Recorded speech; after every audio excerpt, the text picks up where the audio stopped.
So we've got an interesting game here tonight to conclude Week 10 of the NFL season as Tampa Bay, a winless team.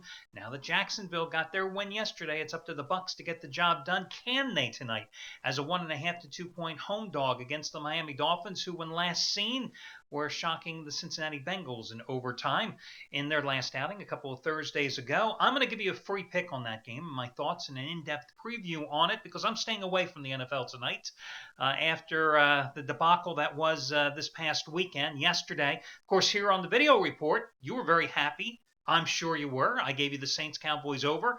I also gave you a two-team teaser on the Giants and Denver. Couldn't get any easier than that. Problem is that I was going for my second highest rated play of the season, a second consecutive 20-dime teaser winner. I hooked the Saints with the 49ers, saying to you, and I quote, all the 49ers have to do is win straight up. Yeah, well, that didn't turn out too well, did it? Only I could put an end to a San Francisco offense that had scored 31 or more points in 5 consecutive wins. Only I could stop them like a clock. And that's what I did. So, really, you 49ers fans, I jinxed you yesterday. It is my fault, and I accept full responsibility. Hey, guys, Aldo Marco here. This, of course, is going to be your Monday video report to all of you out there that happen to be veterans. This day is to honor you or those of you that have family members like myself. My father served in the Korean War. Of course, problem with Veterans Day is just like Memorial Day and Labor Day, the overall meaning sometimes gets lost. Memorial Day, hey, start of the summer. Labor Day, end of the summer. Veterans Day, great day for sales at Macy's. It's so commercialized now. But we all know what the real purpose of today is. Before I get to everything else here, guys, listen. Some sad news for you because I want to update you about a recent person that we featured in the charity play of the week. You may recall a couple of months ago, there was a young mother with 3 young children who had suffered through headaches, uh, fatigue, etc. Finally went to the doctors back in April. They found here that she had a number of brain tumors, had undergone aggressive treatment, etc. Happened to get a notice yesterday that unfortunately her condition has worsened as the cancer has spread and the tumors have spread to her lung and I believe also her liver. And they basically have given her weeks, if not months, to live. Obviously, catastrophic news for this woman, for her family, but the person that established her fundraiser page. And I've told you many times, I've become personally invested in the charity play of the week selections, as do you, because listen, this community that we built helping others, it's not all, roses. This is real life that we're dealing with. It's death, it's illness, etc. So, I always try to keep updated and pass those updates on to you as well. So anyway, the person that established a fundraising page, and you guys contributed thousands of dollars to her, put in this note. Following the most recent news, of course, she said that this young woman is devastated, as we all are. But she also went on to say that the reason that she created the fundraising site, which you all contributed to, and I did as well, obviously, is to make life more comfortable for her so that the time she had, she could stay in her house with her kids, that she didn't have the stress and worry financially that she did before the diagnosis as a single mother. We have accomplished that. Rent has been paid every month, as well as the money she has needed for bills, the kids, and everyday living. So that should make you feel great if you, on a quid pro quo basis, after getting a free winner from me, helped somebody else in their time of need. She goes on to say, in fact, that this woman, prior to being diagnosed and falling ill, she was planning a family vacation to the beach. She wanted to see the water one more time. And using her charity page, she asked if anybody had accommodations that they could help them out.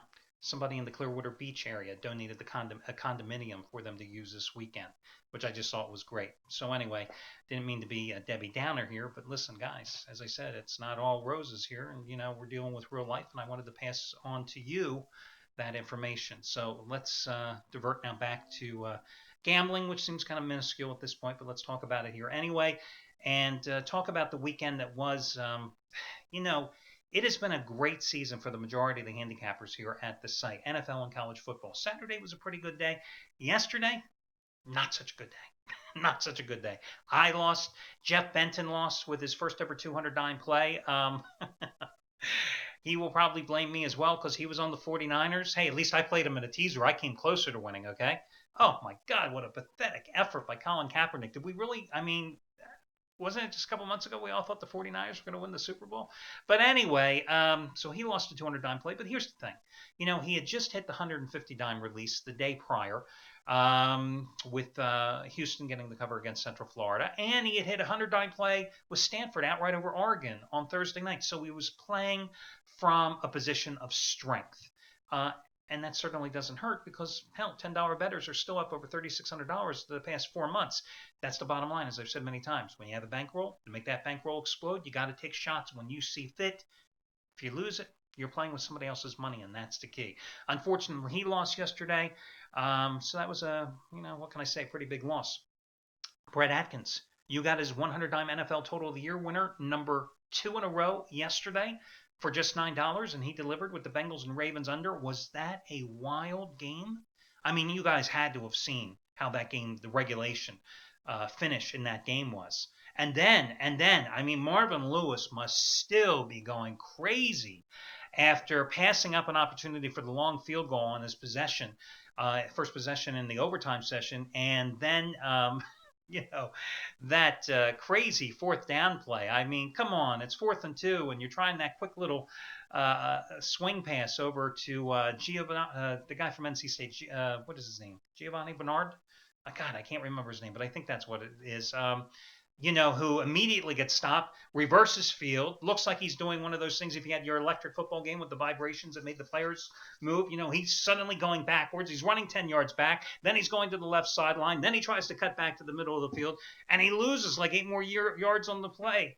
And giving the Ravens incredible field position. And, of course, they eventually go down and kick a long field goal to win it in overtime. But, I mean, oh, my God. But anyway, despite that game going into overtime, Brett Atkins cashed it in, and you got that winner for $9. Also yesterday, congratulations going out to, oh gosh, who was it? Somebody else had a $5 play yesterday. Guys, some days I can't even remember what the hell's going on here at the site. But anyway, it was a good play and it won, so let's move on. Hey, listen, tonight, 2 guys have 2 big plays and they're on the opposite side of the game, and I wanted to tell you that here. First of all, Brad Wilton, he was the guy. Yesterday, you got a 60 winner, number 29 out of 43 as AFC Total of the Year with the Bills and the Steelers staying under by 10 points. You got that as the $5 play of the day. Well, today, he has a max wager play. 100 winner, number 9 out of 14, your Miami Tampa Bay side. $10 better. It's up a little over $9,700 since July. And that's what he has going today. But at the same time, Shawn Michaels has his 100 NFL Bankroll Building Game of the Year play going tonight. Also on the side, okay? Just hit a 100 play in college football, improving to 3-0 with those side selections with New Mexico over Air Force on Friday. His NFL run with 100 releases, 36-16 over the past 5 seasons. 36-16. And as you know, the past 6 months, he's gone 31-16 with 50 plays. This is twice as strong. The most recent 50 NFL winner, in fact, happened to be Indianapolis over Houston in that big second half comeback a couple of weeks ago. How bad were the Colts yesterday? Overall, he is 50, 28, and 1. With the 79 plays he's had the past 6 months, making $10 bettors over $11,000. Here's the deal, guys. Shawn Michaels and Brad Wilton, opposite sides. One on Tampa, one on Miami tonight. Buy one, you know who the other one has. If you already purchased one, you know who the other one has. I wanted to at least pass that on to you. Today, you want to save $25 off a single purchase? Use coupon code $25. 25DOLLARS. $5 play of the day, turning to Craig Davis, 49 winner, number 8 out of 10, his Monday night total of the year. It's Craig 5. Craig 5 is your coupon code for that one, his first name and the number 5. And FYI, Brett Atkins, who yesterday hit the 100 total, he has a play on the total here tonight as well, a 25 winner, number 5 out of 7. Atkins and Craig Davis have the same exact total tonight. And you know how Atkins has been hot with the totals. 25 total winner in college football, $5 play of the day on Friday night.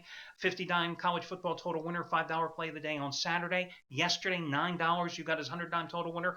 He's hot. They're both on the same side here this evening. And finally, One other $5 play of the day today. It's going to be Anthony Reds, NBA winner, a 60-dime play, number 3 out of 4. It's on the Pacers Grizzlies. Use coupon code RED5. Remember, it's REDD and the number 5. Last Monday, you got a 60-dime winner. I'm sorry, a 50-dime winner on the who was it? The Clippers minus 5 points in a 19-point blowout of the Rockets. And this play tonight is even stronger. $10 bettors up almost $3,000 the last 29 days following Anthony Red's advice. Okay, guys, let's talk about this game here tonight. You know, I watched with interest last week, knowing that I didn't have a vested interest in it financially, but knowing that the Buccaneers would be playing tonight, I paid careful attention to their game last week against Seattle. And what really encouraged me in that game, even though they blew a 21-0 lead, was the fact that they re-established the run. You know, this is a team that last year ran the ball so successfully with Doug Martin. Well, as you know, Martin's been out most of the season. In fact, they just put him on the injured reserve list, so he's done for the year because of the shoulder problem. But they turned to the rookie Mike James, who did not have a stellar career at the University of Miami. But I'll tell you what, he ran hard against a good Seattle defense on the road last week, 158 yards and 28 carries. And the Buccaneers gained 205 yards on the ground. You know, Mike Glennon, their third-round draft pick, the rookie quarterback, he has really played well for them, being thrown into the fire amidst the Josh Freeman controversy, being benched, ultimately being released. You know, Glennon has 8 touchdown passes and 3 interceptions so far this season. But the last 4 games, 8 TDs and just 1 interception. And last week, they scored a season-high 24 points at Seattle. Now, Miami, of course, has blown 2 straight 14-point leads in its last 2 games. It was lucky to recover against Cincinnati for the overtime win 2 Thursdays ago. But listen, the offensive line is in shambles for Miami. Whatever, you know, scumbag we may think that Richie Incognito is, my choice of words, scumbag. Listen, you know, you lose another member of your starting offensive line, an offensive line that hasn't been giving any protection to your quarterback all season long, an offensive line that hasn't been opening any holes for your running backs all season long. That's not a good thing. Probably Greg Schiano, the best thing going for him, the embattled Tampa Bay coach, is that the spotlight will be on all the Dolphins' locker room issues and bullying issues, etc., rather than on how poorly of a job he has done with his winless team this season. But I'll tell you what, I like Tampa in this game tonight. I'm not betting it. And I just lost yesterday in the NFL, okay? But I'm telling you, I like Tampa here tonight. They're getting anywhere from 1.5 to 2.5 points. So listen, if you're going to bet the Buccaneers, you got to shop around for the best price. And if you got them at 2.5, you got to buy them up to 3. On the other flip side, if you believe Miami is the right play tonight, Jesus Christ, guys, you got to shop around and you got to go ahead and make sure you get the Dolphins at 1.5 or 2 maximum. You shouldn't be laying any more than that. Anyway, I do like Tampa Bay here tonight. I have no opinion on the total. I'm not going to even watch the damn game. My best bet's in the NBA tonight on the Bulls and the Cavaliers game. Anyway, that'll do it. Best of luck to you all, and I will catch you again tomorrow when we re-rack and do this once more.